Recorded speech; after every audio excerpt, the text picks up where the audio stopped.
las visas y otras perlas. Sin embargo, .mx, opinión. Pluma Alejandro Páez Varela. No tengo ningún dato estadístico que me diga que la presidenta Morena estén resintiendo un desgaste en sus niveles de aceptación popular por la campaña de acoso implementada desde Estados Unidos y desde los escritorios de Ricardo Salinas Pliego y Claudio X González. En cambio, sí tengo información que está disponible para todos sobre la resiliencia de la izquierda en estos meses. Hay dos tipos de países: los que se doblan cuando Washington amenaza, Argentina, Ecuador, y los que se indignan y rechazan la injerencia extranjera, Canadá, Brasil. Creo que somos de estos últimos, porque el odio hacia Estados Unidos y hacia Donald Trump se ha disparado en el país de acuerdo con Pew Research Center, como consecuencia directa del maltrato. También creo que deberíamos poner rostro y diseccionar bien la idea de que Washington odia al gobierno de México. No es general ni son todos, ni siquiera son todos los de arriba.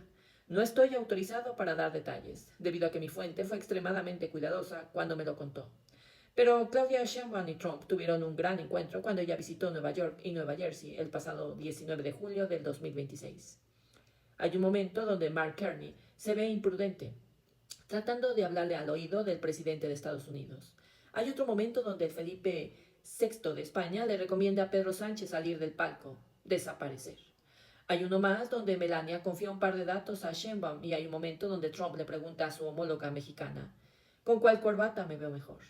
Por eso digo que eso de que Washington odia al gobierno de México hay que tomárselo con reservas.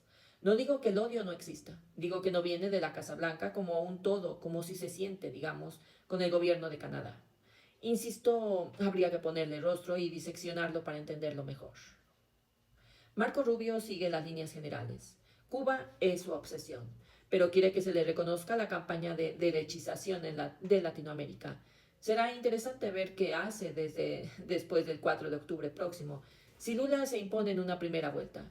Será una derrota que anuncia otra, la de noviembre, cuando Maga caiga en las urnas. Pero él y muchos como Rubio han aprendido del síndrome de Hormuz. Si tu jefe quiere aferrarse a la derrota, adelante. Es su derrota, faltaba más. Ahora México, la pregunta que yo me hago es ¿qué pensará el resto del equipo de Trump cuando Christopher Landau ataca al gobierno de México con arranques personales por afán de protagonismo en un país que cree que conoce? ¿Golpea con autorización? ¿Se burla por encargo? Francamente lo dudo. Aprovecha las líneas generales de Trump y Miller como Rubio, pero le mete más de su cosecha, pero vayamos por partes. Stephen Miller, asesor especial por Donald Trump, odia a México, odia a los mexicanos, odia al gobierno de México y odia todo lo que sea distinto. Supremacista blanco, es autor de lo más duro de la política migratoria de Trump, como ir primero por los niños migrantes, acabar con el refugio o cancelar viajes de países específicos. Si por él fuera, nos borraría del mapa, pero su odio a México es el mismo que tiene, por ejemplo, contra los africanos o musulmanes, así que tampoco me lo tomaría tan personal. Terry Cole, director de la DEA, tiene un largo historial negro en América Latina. Su pasado en México es una mancha indeleble para él. Si es que tiene alma, una filtración de la DEA provocó una matanza de los Zetas en Allende, Coahuila. Un pueblo entero fue borrado. Cole era parte de esa operación. Obvio, ve México con esos ojos. Ve México como si Felipe Calderón y su corrupto brazo derecho, Genaro García Luna, siguieran en el poder. Es partidario de la intromisión de Estados Unidos en la región. Otra operación de él en Colombia causó la muerte de 10 agentes, sin medir consecuencias. Quiere que México abra las puertas a sus agentes, aunque sus agentes sean unos sanguinarios, y sus políticas también. Obvio, no ve con buenos ojos al gobierno de México porque le pone límites. Christopher Landau, subsecretario de Estado, encontró un gusto personal en amenazar políticos mexicanos y está bien, él sabrá. Sin embargo, en la ortodoxia de la diplomacia no es tan bien visto su protagonismo en redes, su encanto por el aplauso falso en X, etc. Está engolosinando con halagos de los troles de Salinas Pliego. Se le nota demasiado. No estoy seguro de que Trump esté plenamente enterado de que hay alguien que le roba protagonismo. El presidente de Estados Unidos es celoso con eso. Los protagónicos suelen perder su respaldo y pueden hacerles una lista que empieza con Christine Landon juega, me parece un juego peligroso, cuando reparte golpes. México es el mejor socio de Estados Unidos. El vínculo entre las dos naciones alcanzó niveles nunca antes vistos, por ejemplo, comercio. Landau mete ruido en la relación México-Estados Unidos porque quiere hacerse notar. en los núcleos que antes, cuando embajador, frecuentaba. Así que eso de que Washington odia al gobierno de México hay que tomárselo con reservas. Alito y los elefantes. Obvio, Alejandro Moreno Cárdenas no es lo que algunos quisieran, no es un opositor respetable para Estados Unidos, que tiene tantos o más datos, por ejemplo, del hermano de Alito, como los tiene México. El líder del PRI no acumula bonos democráticos para colarse en ciertos círculos que podrían usarlo como víctima de la dictadura. Y todo lo anterior es tan obvio que no lo reciben figuras importantes cuando va de vendepatrias a Washington. Alito decidió meterse en medio de una reunión de elefantes con un altavoz.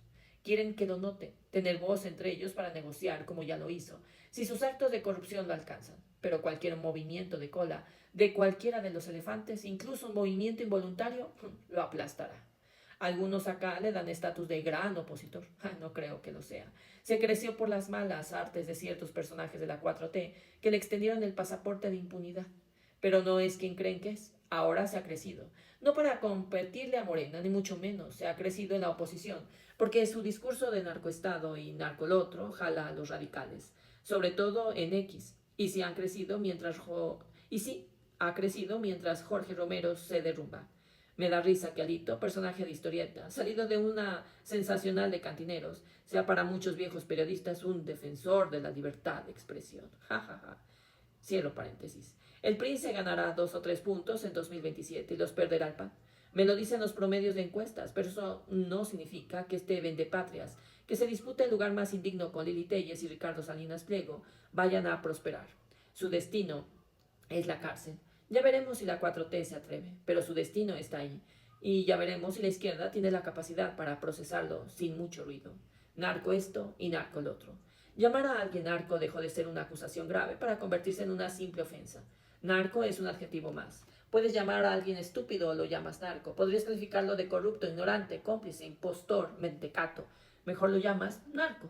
Usarlo tanto el término por crear un efecto contrario al que esperaba Claudio X González y los suyos. El adjetivo se diluyó y se explica de muchas maneras. Una correcta es que con el dirigente nacional del partido que inventó la narcopolítica, el PRI, Alejandro Moreno Cárdenas, acusa a otros de narcopolítica, pero tiene a sus espaldas no solo al propio que eventualmente puede llevarlo a la cárcel, sino el estigma de dirigir la fuerza política que ayudó a la CIA a fundar los primeros cárteles mexicanos. Entonces, que Alito llame narco a alguien ya era un exceso. Ahora se volvió irrelevante. Parte 1.